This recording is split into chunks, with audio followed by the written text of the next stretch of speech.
हरिओम। आज मैं हिंदू, मुस्लिम, सिख, ईसाई इन मजहबों के गुरुओं के द्वारा किए गए वाणियों के बारे में प्रकाश डालना चाहता हूँ, जो बहुत ही सुंदर स्पिरिचुअल मेडिटेशन है। मजहब नहीं सिखाता आपस में बैर रखना। जिस प्रकार श्री कृष्ण ने दुनिया को जो महान संदेश दिया है कि कर्म ही प्रधान है, कर्मण्येवाधिकारस्ते मां फले सुखदाचना, यानी कर्म करो, फल की इच्छा मत करो, ये महान संदेश दिया। रामचरितमानस में राम ने एक महान संदेश दिया है कि भक्ति मार्ग में आओ और पुरुषोत्तम के तरह सचरित्र बनो, ये उन्होंने दिया। इसके बाद में आता है साईं राम। साईं राम भी हमारी दुनिया में एक महान संदेश दिया है, वो है कि सबका मालिक एक है।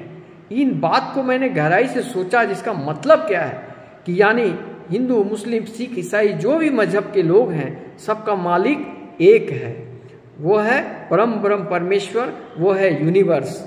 इसलिए थैंक यू यूनिवर्स करने से सभी मजहब का बेड़ा पार होता है, सभी का भक्ति मार्ग में डिवोशनल सर्विस मिलते हैं। दूसरा, कुरान में भी एक महान संदेश दिया है दुनिया को कि ईमान ही तुम्हारा सब कुछ है।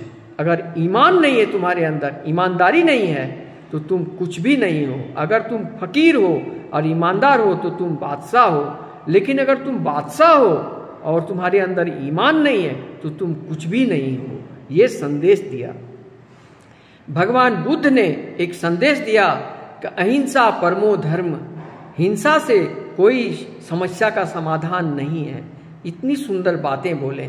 बाइबिल में आइए, बाइबिल में भी एक महान संदेश दिया है। उसका बाइबिल का मूल मंत्र है प्रेम ही परमेश्वर है। उसमें प्रेम शब्द का बहुत विस्तार से वर्णन किया गया है। और प्रेम का दूसरा मन है every sacrifice is a boat to heaven. अगर प्रेम करते हो तो पाने की भावना नहीं होनी चाहिए, उसको त्याग की भावना, उसको देने की भावना होना चाहिए। लेकिन आज की दुनिया में जो प्रेम दिखाई दे रहे हैं, क्या ये प्रेम है?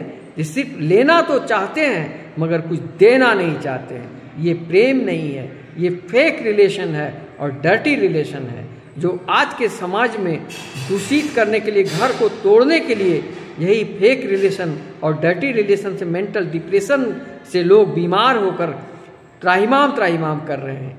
इस तरह सभी मजहबों का जो कथन है उसको सर्वोपरि माना जाए और एक दूसरे का धर्मों का